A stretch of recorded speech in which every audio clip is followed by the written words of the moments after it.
Good evening, everyone. I'm your host, comedian, magician, Danny Whitson.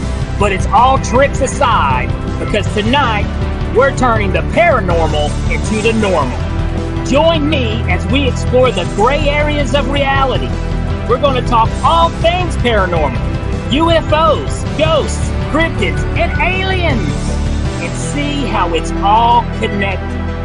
This podcast is brought to you by the Experiencer Support Association, and we are live. So if you're an experiencer yourself, or you're just plain nosy, be sure to send me your question and subscribe to the podcast. Now, get ready, because it's going to get deep. No, really, we're going to go way out there, because this is Beyond the Tinfoil Hat.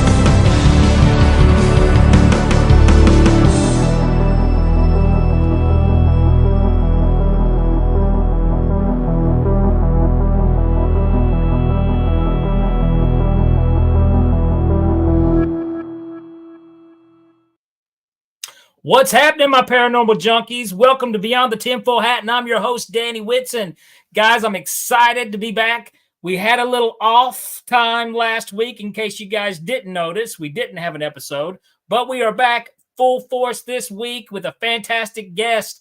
But first, I got to let you know we are broadcasting live from the E-United Public Radio Network and the UFO Paranormal Radio Network at 105.3 FM on the Gulf Coast and 107.7 in New Orleans. Guys, we also got some really interesting news I got to drop on you. Over at the experiencersupport.org, we've got a brand new article by our boy Ryan Stacy announcing a cool event coming up.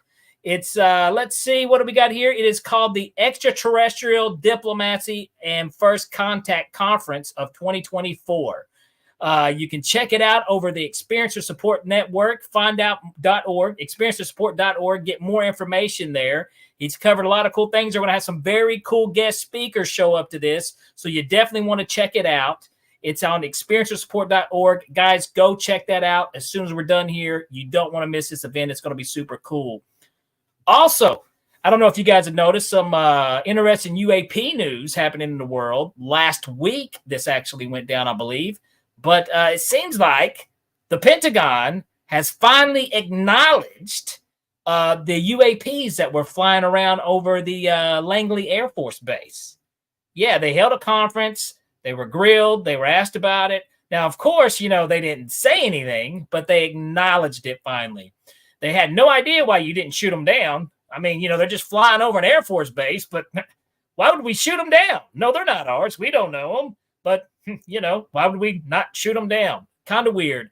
But you can definitely check that out if you just YouTube, Google search, U.S. Air Force Base, Langley Air Force Base, UAPs. You can check that conference out where you can actually see the reporters really grilled them. So I thought that was pretty dope, really. Hopefully we're getting close to disclosure. We don't know, but let's hope. But anyways, let's get on with tonight's guest. And she's a very interesting individual, by the way. She is a certified shamanic energy healer. She's the host of an award-winning Dare to Dream podcast for 17 years. And for any podcaster, that's impressive. That is super impressive. Way to go, Debbie. Debbie dwells into the realms of extraterrestrials, channeling UFOs, and shamanism. Guys, let's get a big, warm welcome for tonight's guest, Debbi Dachinger. Yay. Okay, I did mess up the last name. I got it correct, right? Dachinger, yes. Dachinger. Okay, there we go. Awesome. Well, I tell you what, Debbie, if you don't mind, do you care to let the viewers and the listeners know a little more about you? Sure, absolutely. I am an aggregator, which means I'm a collector, a journalist of information, and specifically the very things you mentioned, Danny, which is UFOs, channeling, extraterrestrials, and definitely shamanism. I have had a really interesting journey around these subjects. I've been spiritual my whole life. However, I had a lot of judgments and eye rolls about several subjects, extraterrestrials, UFOs amongst them. Also past life regressions. I believed in them, but it was like, oh, you know, I just didn't have good experiences around things like that. So, never say never, because the universe was going to prove something else to me. So I had very profound experiences and openings that led me down the path of all of this. So yes, for 17 years, I started out having a radio show called Dare to Dream, and it was a terrestrial radio show. And that weird word came around while I was on radio called podcasting, and people were making fun of it and saying, "Oh, that's so weird. It'll never last." And I It'll was like, never make it. yes, it was like everything else that was going digital at the time. And I just was really curious. And I decided to put my hat in both rings, thank God, because now it's a very viable part of what I do in the world. And as part of my job, specifically on podcasting, I have privy to some extraordinary people who channel extraterrestrials, people you'd know around the world. And that's really helped me on my journey. And I am certified as a shamanic healer, as a Munay Rites practitioner. And my download that I received a download a couple of years ago, which was, oh, shamanism, extraterrestrials, there's an intersection there. And that intersection is very specific. I mean, not only is it fascinating as far as ancient history and what's been going on since the beginning of time, but I actually feel that the shamans connected with the extraterrestrials have a key for all of humanity, for the timeline we are on right now, for healing this earth and healing what we're doing, so that we can actually open ourselves to open contact. So I do a lot of projects. I speak on stages all over the world. I've got this beautiful podcast, and I do shamanic healing classes. That's really my wheelhouse. But I feel like the big mission is this information I shared. And I know it's gearing up. I know that open contact is upon us. And so I really feel like I have been asked to be a mouthpiece for this. I didn't consciously ask for it.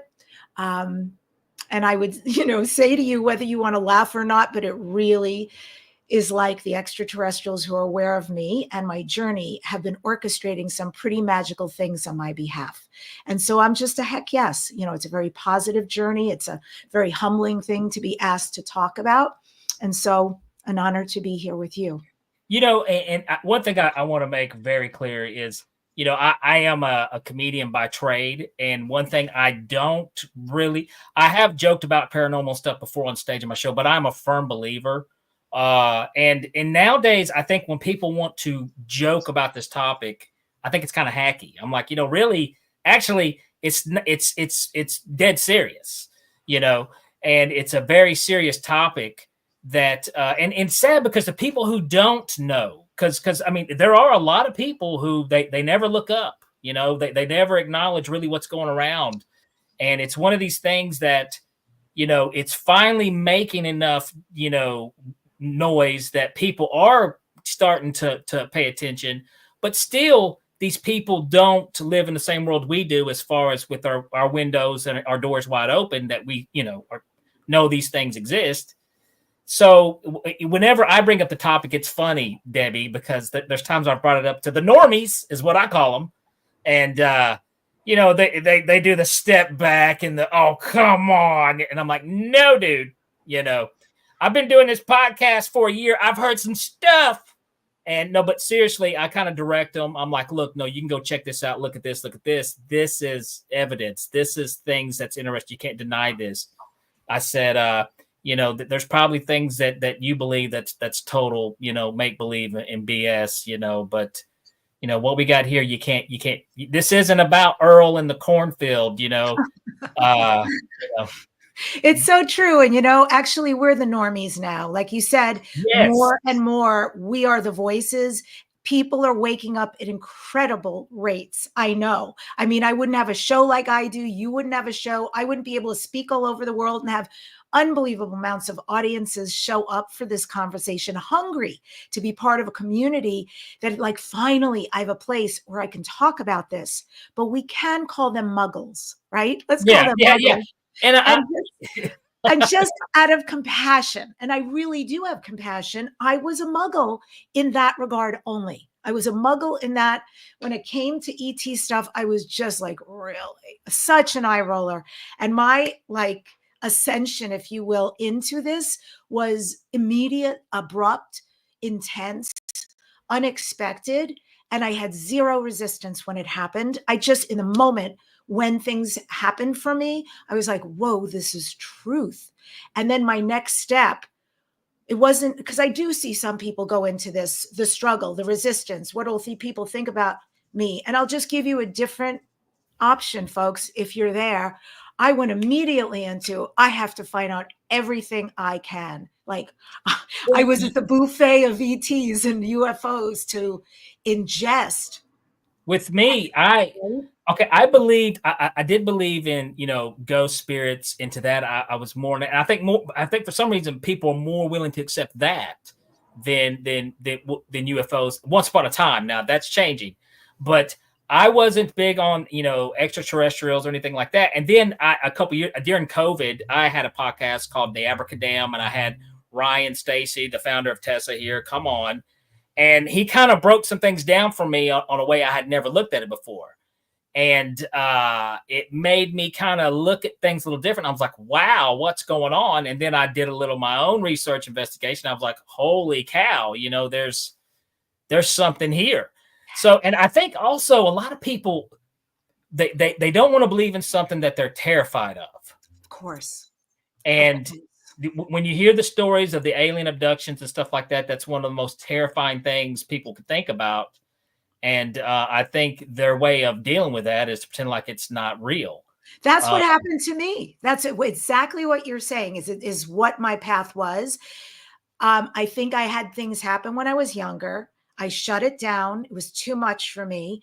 At some point, I started reading Whitley Strieber's book, and especially Communion. Now, of course, Whitley's been on my show many times, and he is a different human than when he wrote those books. Today, he's in this conscious, loving, caring relationship with these grays. But back then, the best he could do was experience terror and PTSD.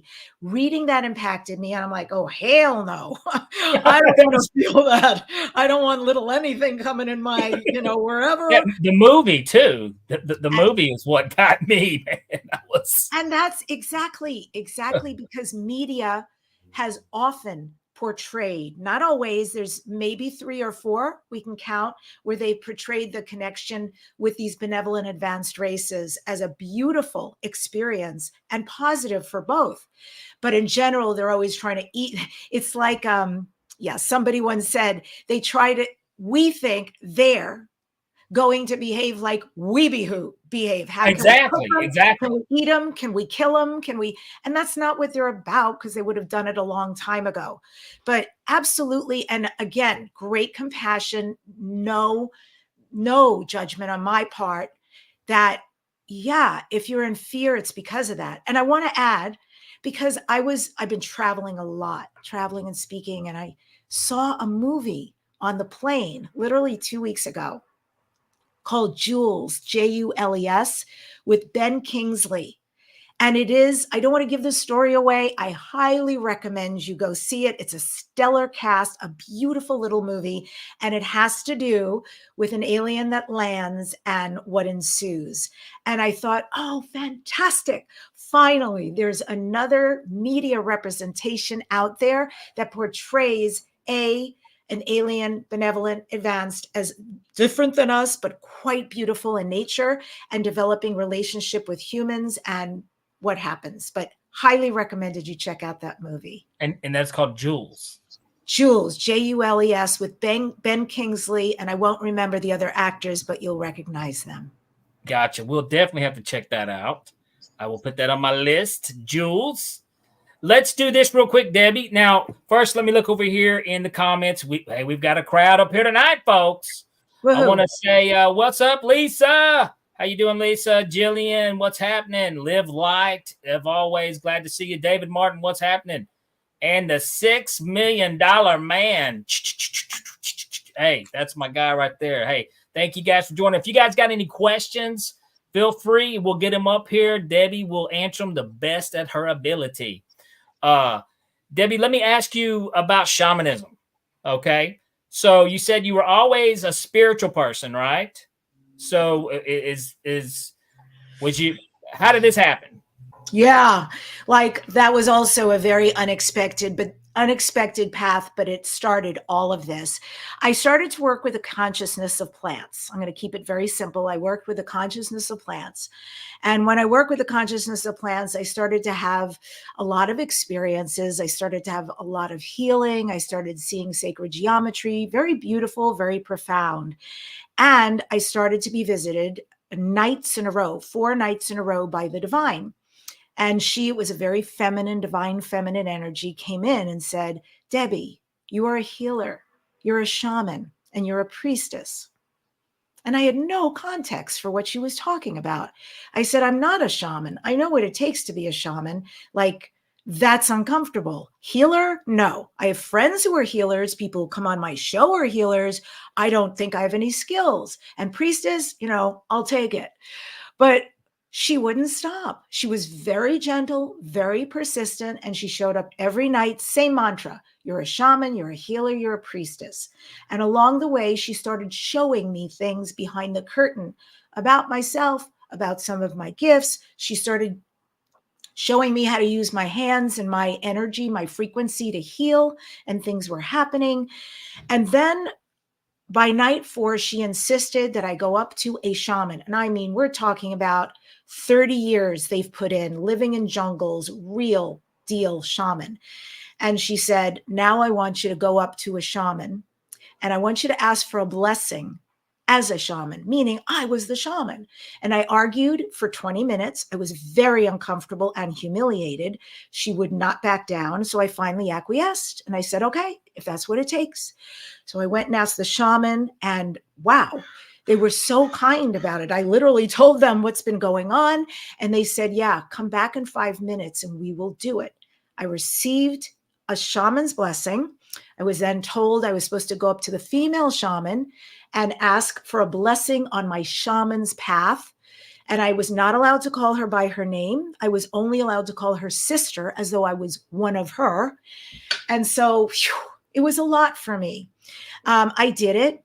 And when I was out of country, when I came back to the USA, I started telling some friends like, wow, this really confusing experience has occurred. And my friend said, let's do some past life regressions. Now, remember what I said about past life regressions. I'm like, oh, I don't know if this thing works. You're going to tell me to look at my feet and I'm not going to see sandals or know where I am. But thank God this guy was super gifted, didn't do that. And bam, I saw myself as a Native American man, short, very powerful, dark skin, dark hair. I saw my whole life. Next week, we did another session, and I saw myself as a priestess, a leader of the Mayan people. I was living in a temple, and I was over 7 feet tall, very, very slender. And I spent what felt like a day with her, although it was about 2 hours. And I was amazed at who she was and what she was capable of. I'd never seen anything like that in my life. And before I left, I wanted to ask her more about herself, like, how are you creating at this level? And I had a grand assumption, and she shook her head and she pointed up and she said, I am not from here. I am from another galaxy. And so I come back and I'm like, oh my God, there's an aspect of me. I know about past lives, that's for sure. But now this is taking it a way step further. I've had galactic past lives, and I just spent time with one of them, a concurrent lifetime of mine. And this is what burst open my path on the UFO, on the ET information. But what got me to shaman was I went on a path. Like, what does this mean for me? What does this mean? I sing. I thought maybe the shamanism was going to somehow come out of my voice and I'll sing at ceremonies. It wasn't clear. But I finally got to the point where I thought, let me go on a journey. Let me just find out information. I'm going to take shaman classes. I'm going to work with the best shamans in the world. And I did. I took 6-month certifications that were grueling, and I went for the info. But what happened is, because I'm constantly trading the shamanic healing practices, I started changing massively, healing massively, rewiring my whole system. When I came out, I have friends who see, like really see deeply, and they're like, you're not even the same human. This is amazing. I certainly felt abundantly different. And so that became my path. I then became a Munay Rites practitioner. And then I've worked with some of the greatest men and women teachers. Interestingly, this is something, I mean, so this has been a major journey, then a major transformation, not just on learning, but it almost sounds like you physically too, as well. 100%. Let's do this. We do got our first question here. Actually, we've got two questions, Chris, by the way. Chris is our tech guy. And I think the Native American guy that you described Chris Green, our production guy earlier. It sounded just like it. Anyways, we've got a question here from the $6 Million Man. It says, Debbie, how long do you see us traveling on this climax before we peak and everything will be revealed? I assume, thank you, $6 Million Man. I assume what he's asking when he says trajectory and peak, more is revealed. I think what you're talking about, and please correct me, $6 Million Man, if you mean more revealed around extraterrestrials. Do you get that, Danny? That's what I'm thinking he was going for, yes. Yeah, cool. It's a great question. It's such a fair question, and it's so prevalent. Okay, for me, disclosure, really old word, right? We're way past disclosure at this point. The amount of UFOs, UAPs, extraterrestrial experiences, people going, oh my God, I'm a hybrid. I know my galactic history. People are woke right now and are like, not just in our community, people have been like real estate agents and suddenly going, oh my God, and going from 0 to 100, knowing the truth. So look, this is on purpose. And I will tell you that I did a project last year. I invited the names you would know, but it's not important to reveal. Here's what's germane.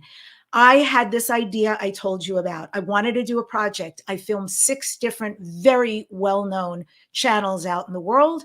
And I asked each of them, when is open contact going to happen? Not what's been happening all around history, but I mean where everybody on earth is going to know. And what happened is I was consistently getting the same exact answer across the board, that 2026, there's going to be an incident. There's a 90-something% probability that something unprecedented is going to happen on this planet. Everybody knows how fast time is going. That's soon. Second of all, we've got a timeline between 10 to 30 years. Guess who it depends on? Us.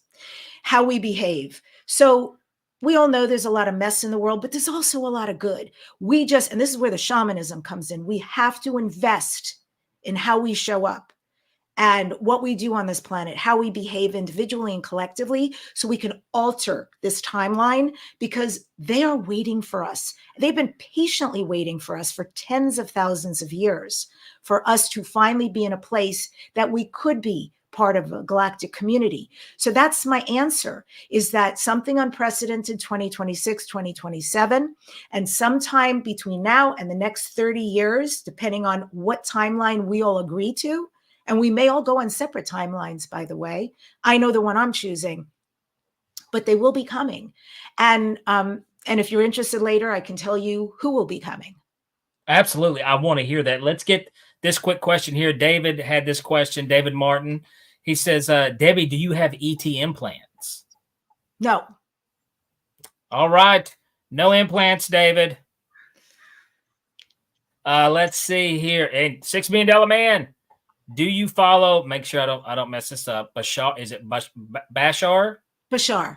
I'm very good. I'm friends with him. Daryl Anka. Yes, I'm aware. And he's been on my show 5 times. He's coming on again December, next couple of months. Yeah. Definitely amazing human being, amazing work. He's been channeling for 40 years. Yes, I'm very aware. And he's one of the people, frankly. We need to get him on here, Chris. Come on. Let's get him on here. Yeah, he's a great guy. We've got another question this is our questionnaire Hall of Famer. Every episode she pops up with some of the best questions ever. So let's give a quick little round of applause for Liv Light. Here we go. Yes, here we go. Liv with her question. After the commercial break, which she knows that's coming. She's a psychic channeling in here. Can you share how we can thrive as energetic consciousness beings within the limited 3D environment? Boy, her questions are good. That's a great, thank you for the question. And yes, I can. So that is super cool. Now, I have my own little theory. I do, because I follow this, and we talk about, like there's going to be a major event in 2026. So many things have already popped in my head when you said that right off the bat. I think I'm afraid with all the bad stuff that's happening in the world right now, and we know there's a lot of bad stuff. Realistically, I mean, World War III is a very, very real possibility. Do you think that maybe the higher ups, whatever you want to call them, may be on the verge to maybe saying, hey, look, we have made contact. They are here. Anything maybe out of fear of World War III, maybe hoping it would de-escalate some of the things by announcing some news? When you say higher ups, do you mean the government? I don't know if it's the government. You know what I'm saying? I mean, I think, I kind of believe that there's something higher than the government. The government's the puppy, are the puppet strings. I will tell you quickly, Nick Pope, I don't know if you know who he is. He's been on my show, right? He's beautiful. And he used to work for the UK government. And this is what he did behind the scenes. He's one of those secret molder guys. And so now, of course, he's independent. He doesn't work for them.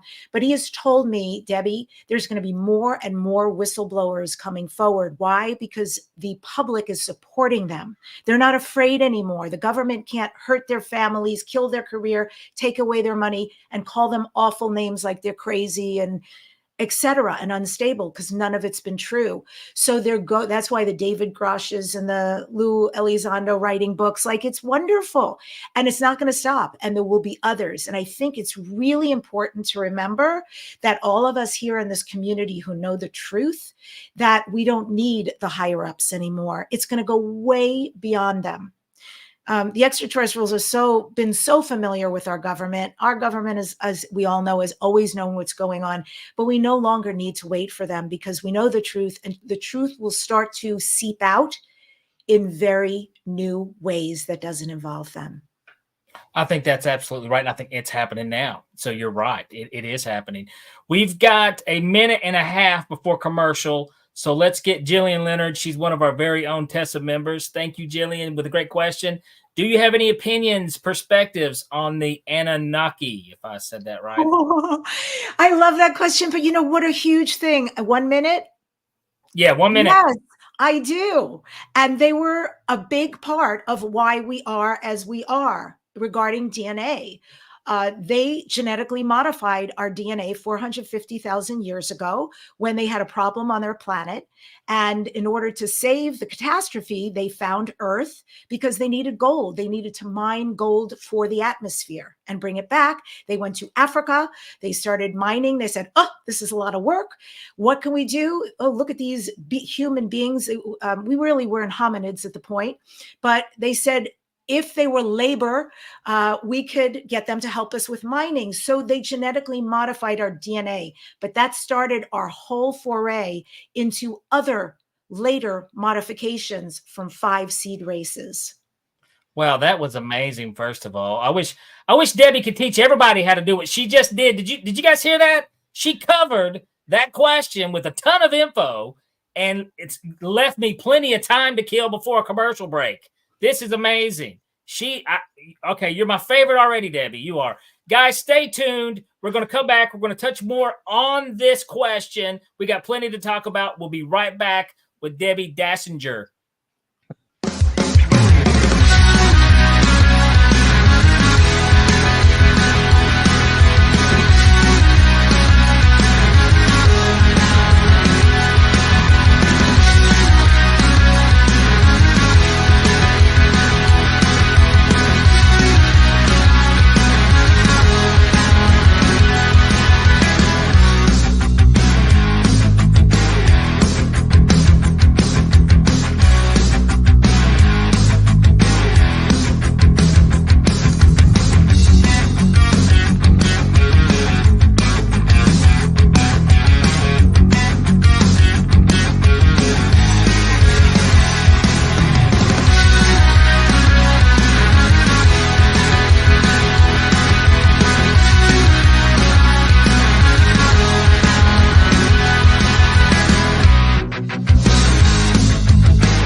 Have you ever wondered, or maybe just thought to yourself, if there were others just like you? You know, people with extraordinary abilities, psychogenic advancement, and perhaps unique intuitions. Maybe you just wondered if there were other people who experienced unimaginable, unexplained, or even unusual and paranormal events. Are there people who have more questions, more fears than answers? Well, you're not alone. You've never been alone. We believe you. Sign up for EA today.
Assets are worth protecting. Blacklight Investigative and Surveillance Services specializes in patrolling and inspecting residential or commercial property against fire, theft, vandalism, terrorism, and illegal activity. People and buildings are monitored to prevent crime. Keep your property, your people, and your assets safe from threat. Our elite staff are dual licensed private investigators and security guards. Blacklight Investigative and Surveillance Services. Go to blacklightiss.com.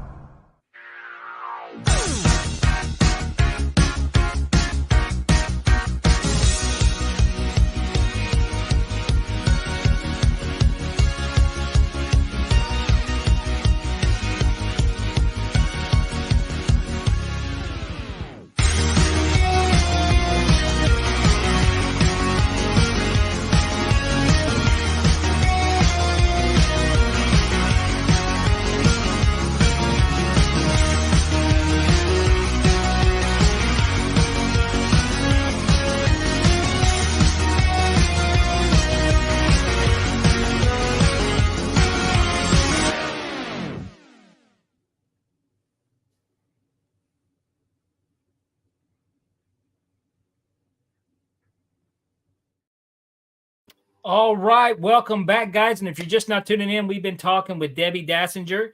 Debbi, now, before we got out here, we had a fantastic question. You broke it down in super detailed, and I believe you set a record here on Beyond the Tinfoil Hat.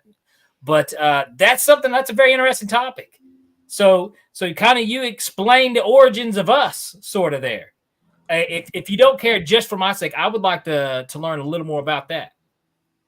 Okay. It is my pleasure, because this is so important, and it's going to actually at the end make a very interesting circle back to the initial things we've been talking about. It is going to circle back to the ETs and our connection, and another reason why it is so important and why it's not an us and a them. So yeah, experts have said that Earth has been used as a genetic laboratory by extraterrestrials, which has influenced human DNA.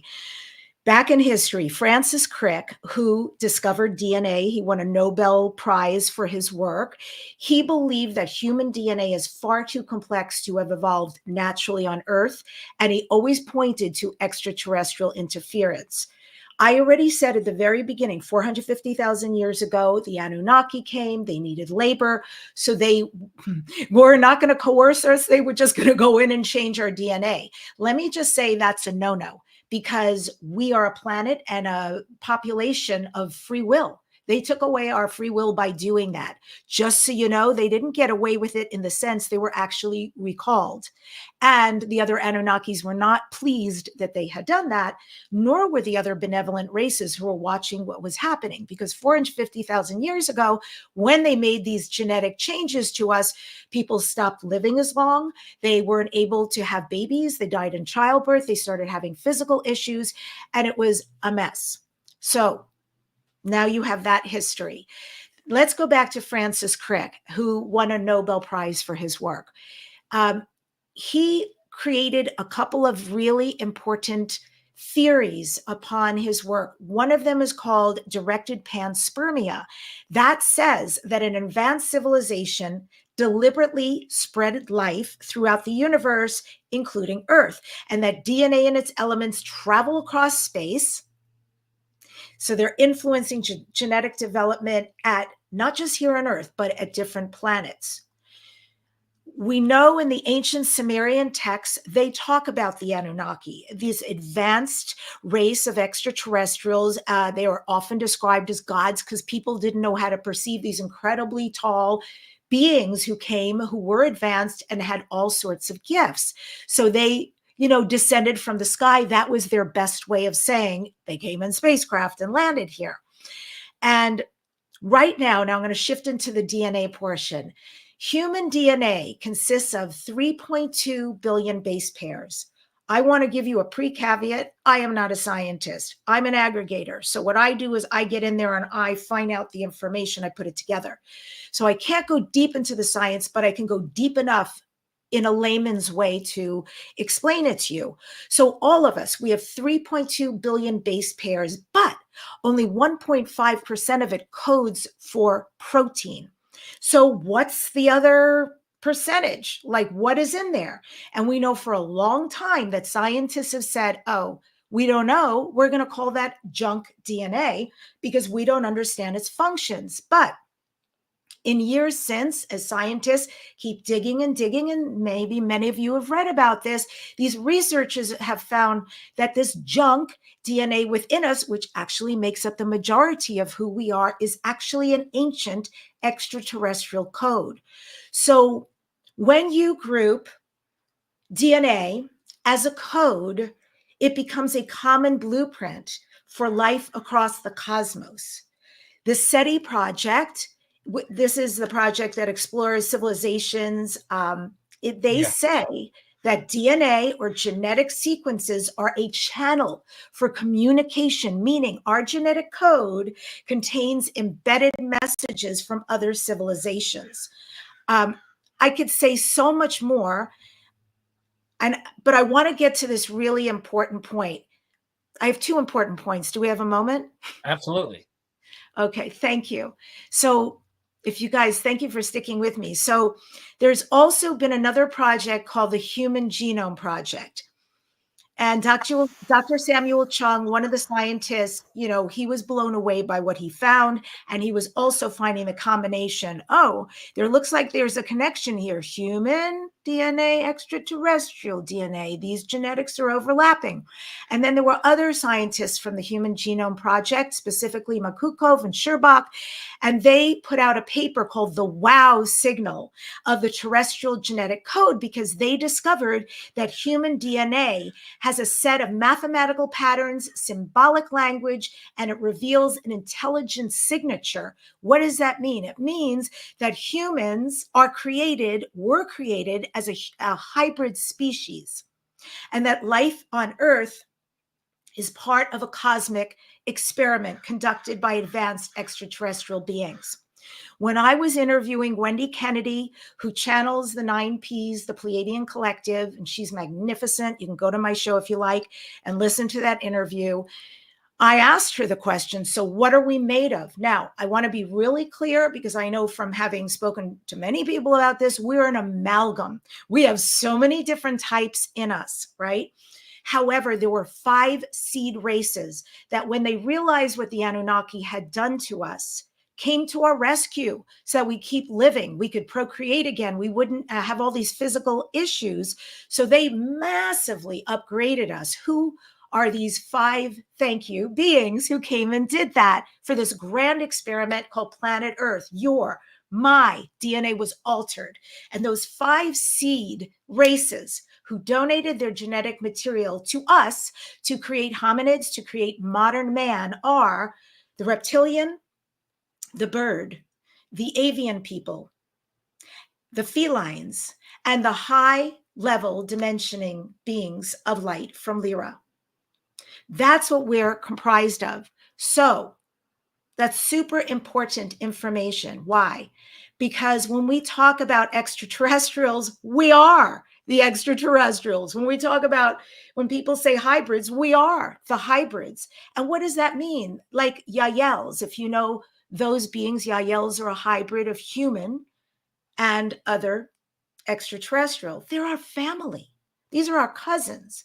Bashar, who somebody brought up, the Sasani, they're Zeta Reticuli and human. This is why they love us, because we're not just a them on Earth. We are actually cousins, brothers, parents of some of these beings. We are relations by genetics. Oh, wow. See, I've heard of some of those, but some of this is brand new to me. So definitely interesting. We've got another question popped up here by Liv.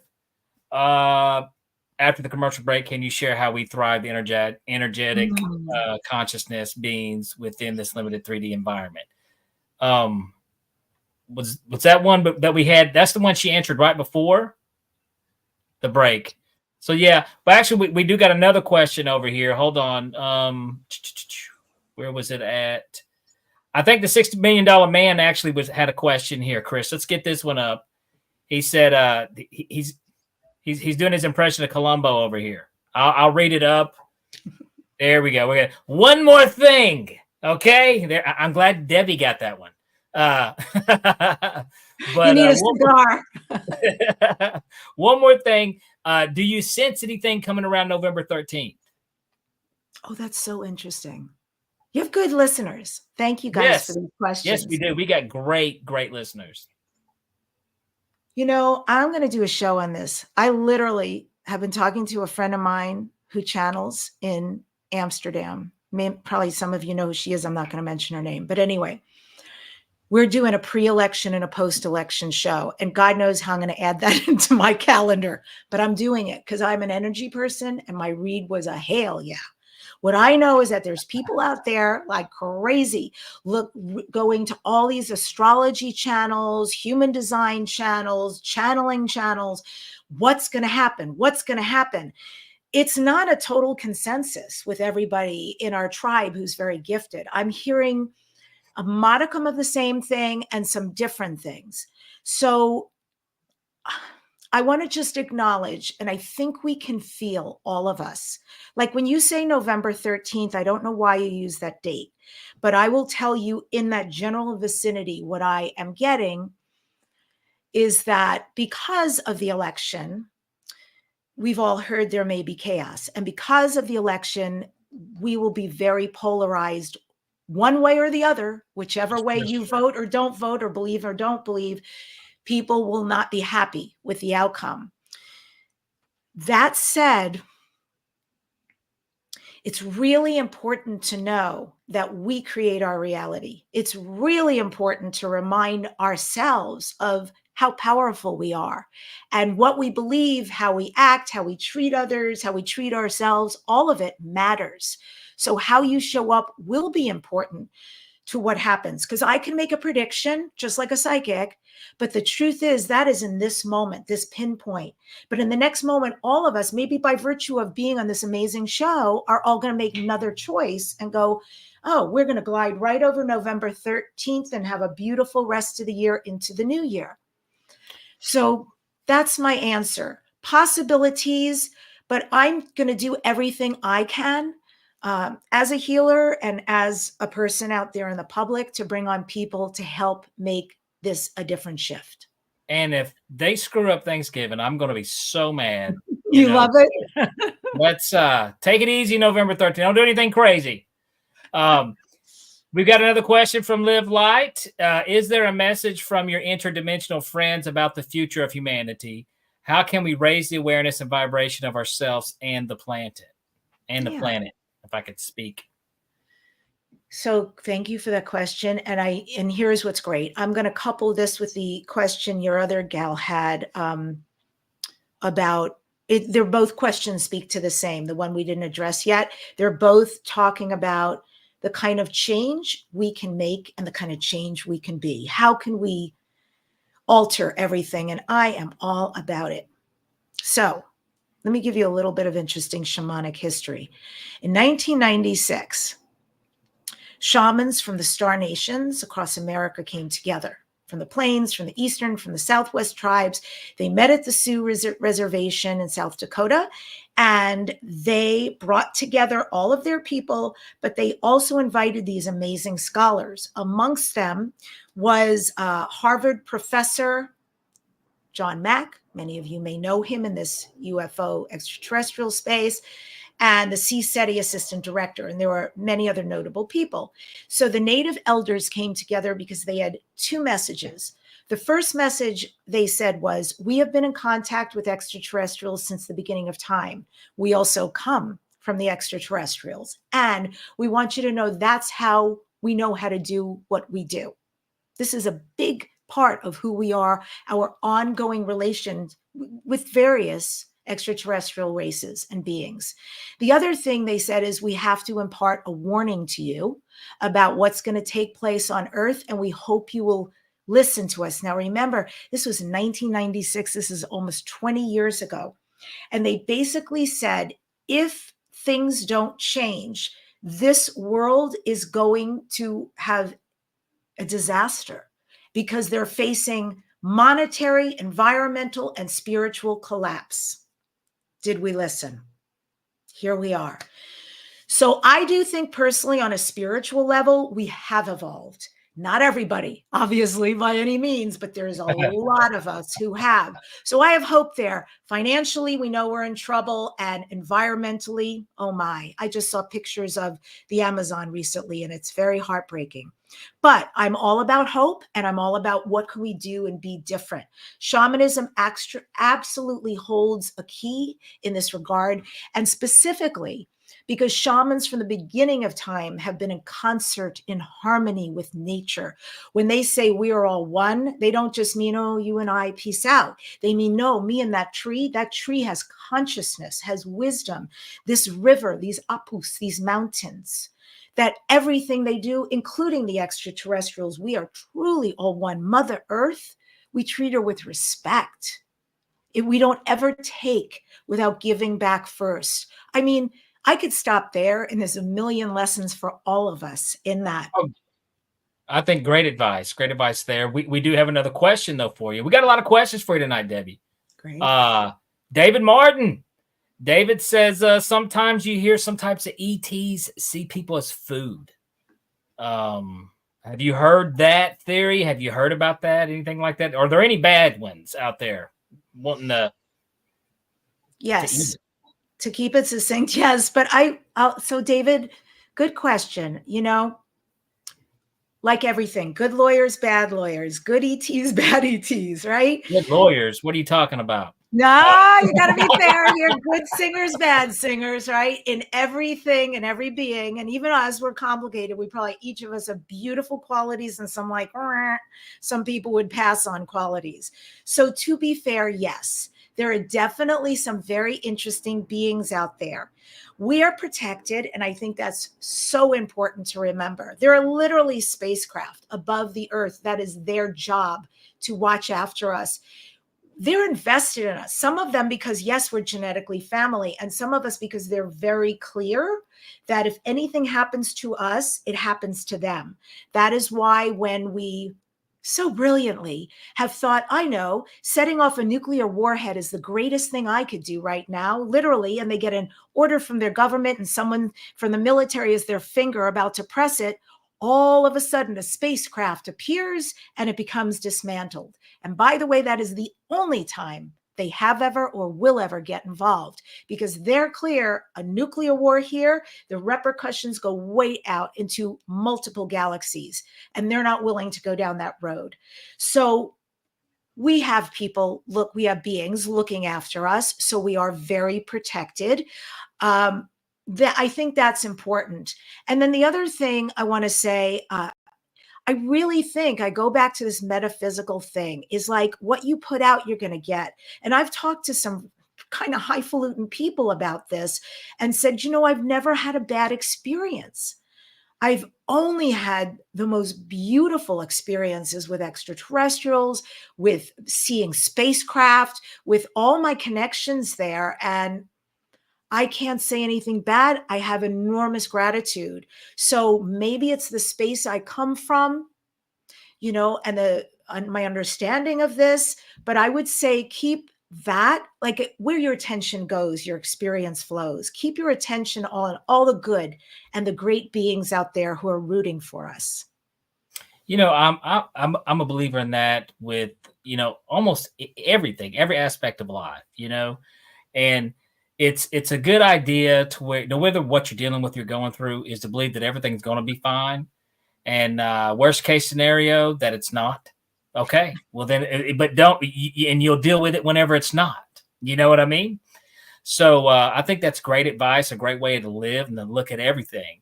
Now we are getting close. We're getting close to the end of the show here. One thing, and I know you touched on this just a hair at the beginning there, but I do want to, your personal UFO experience, do you have something that you could share really quick here with us? How quick? Well, let's see. We've got about 3 or 4 minutes left. All right. Yeah, I can do it quickly. And I'll just sort of breeze through some of the experiences. As soon as I got open to this, they started presenting themselves to me. That's how it works. Absolutely. Yeah. And I found that, and I understand over and over again from extraterrestrial beings that they look for an open heart. That's kind of all you need to do. Have a good open heart. They're not looking for anything monumental other than that. And as soon as I did, for instance, I think I sent you guys some pictures of this, but one of the first experiences, I was working out in sacred land in Arizona. We were doing contact work. It was pitch black. And I wanted to use my cell phone just to take pictures without any flash to see, if I could capture the stars and things. I was just trying to be creative, but I thought my finger kept getting in the lens. And then I realized as I kept taking pictures and the same object showed, there was something, it was so massive. It engulfed the entire tree. It was white, creamy, had pastels in it. It was not an orb. I want to be clear because there were other orbs. But people have said, no, we identify that's a kind of a spacecraft. Again, I went out the other way to shoot out into the total desert and I caught a spacecraft. After that, I was in Joshua Tree doing contact work. Wah, wah, nothing happened. Driving home on the freeway, bam, spacecraft right in front of our truck. 4 of us saw it, freaked out, super excited. No one else on the freeway saw it. I have now twice driving from San Diego to LA, had spacecraft come in my way. They seem to like freeways. It happened to Bashar too. It happened to Daryl too. And gosh, so many. I do a lot of work with I've got some. I have a similar experience, and it's weird when you see it plain as day. It's right there, and other people don't see it. You know what I mean? I mean, the other drivers, people around you, very similar experience with that. But well, I tell you what, Debbie. I first of all, Jules' movie, Yes, Live Light. It looks like it's available on Tubi. So all you guys, if you guys got Tubi, I highly recommend it. There's a lot of good stuff on Tubi. Definitely check out the movie Jules. And where can my listeners go listen to your amazing podcast and learn more about you? Thank you so much. Absolutely. YouTube, my name, Debbi Dachinger, but you do have to spell it right. It's Debbi, no E, Debbi. And the last name's Austrian, so it's Dachinger. And then you can use that on all social media, same, Debbi Dachinger. And then my website is debbidachinger.com. That is awesome. And I can't wait to check out this podcast. And the other thing, Debbie, I got to have you back on. It wasn't enough time to cover everything that I would like to ask you. But definitely, you have been a fantastic guest. I can tell that you're a professional speaker because I was like, come on, a minute and a half. And bam, she nailed it, folks. Did she not? I was impressed. I'm super impressed. I love the way she nailed that. But Debbie, yeah, we got to get you back on Beyond the Tinfoil Hat. And I would love to cover more stuff because, like I said, there's plenty more to talk about with you. And I can't wait to check out the podcast and watch out this movie, Jules.